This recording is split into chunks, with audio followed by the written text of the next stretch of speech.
Well, thank you, Deputy Speaker. Well, we've seen low wages growth. People aren't getting a pay rise. Low business investment. Businesses crying out for this government to support them. People aren't spending at our shops, at the restaurants, at the cafes. And now we've got an interest rate cut to emergency levels. This was all happening long before bushfires and coronavirus. And businesses and community are being hit hard because this government won't act. Labor's been crying out for stimulus. We've been warning you that you can't rely on monetary policy alone. Warnings you've ignored. And in fact, today all we've had is some bad theatre efforts from the member for Ryan, a lot of "you've never had it so good" from the rest of the chamber. But people are suffering because of this government's approach to managing the economy. Because there's no growth, because they've failed as economic managers, they're looking to other sources to try and prop up their surplus. Oh no, it's not a surplus anymore. Is it back in the black? I'm a bit unsure. Is it still back in the black or is it balance? I'm not sure what we're up to today. It's not a surplus. But who do Liberal governments always look for when they're looking for more money? Who do they target? They target the most vulnerable. And so we've got a $1.6 billion underspend in the NDIS, money that should be supporting people with disability, which is instead sitting there to make their budget look better than it is. Unless you think this is just some kind of Labor attack, let me share who's raised concerns about this government's approach. Well, it's none other than the New South Wales Liberal Minister Gareth Ward, who, together with his Victorian minister, wrote to the government to express his concern at their approach. He said, "I want to make sure that money doesn't sit in a bank account offsetting the Commonwealth's budget, which is what it's doing," he said. "I want to see it improving the lives of people, and that's what it's not doing." Now, last weekend, in between our weeks here, I went home to my electorate and I held a mobile office in the suburb of Greensborough. And the #1 issue that people raised with me was the struggles they are having with the NDIS.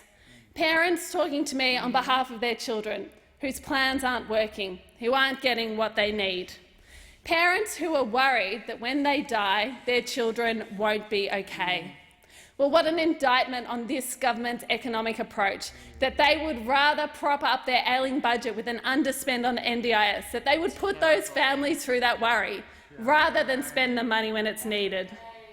And of course, we're not just seeing this approach of targeting vulnerable people when it comes to the NDIS.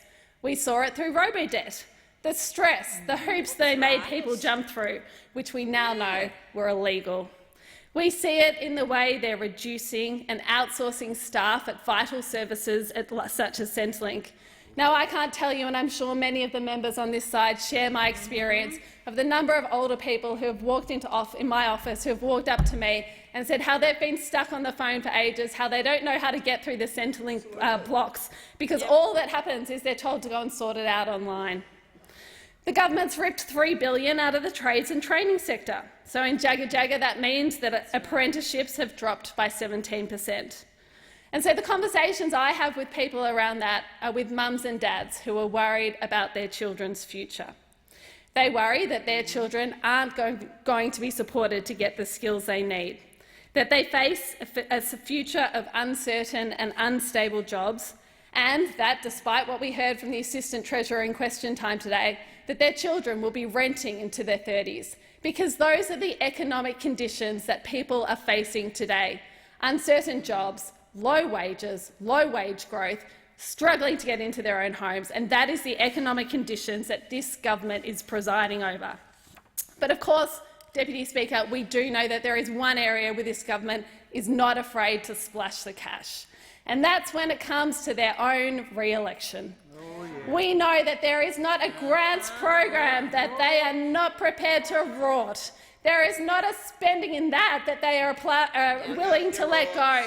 They can underspend by $1.6 billion in the NDIS, but when it comes to grants programs, they are happy to shovel that money out the door, and they are certainly not shoveling it to Labor electorates. No. They are being very clear about where that's money going. It's going to support their re-election. What a disgrace. The Greensboro Hockey Club in my electorate had an application for $500,000. They were rated 89 out of 100. They were denied. You are a disgrace. Shameful. The member for Mallee.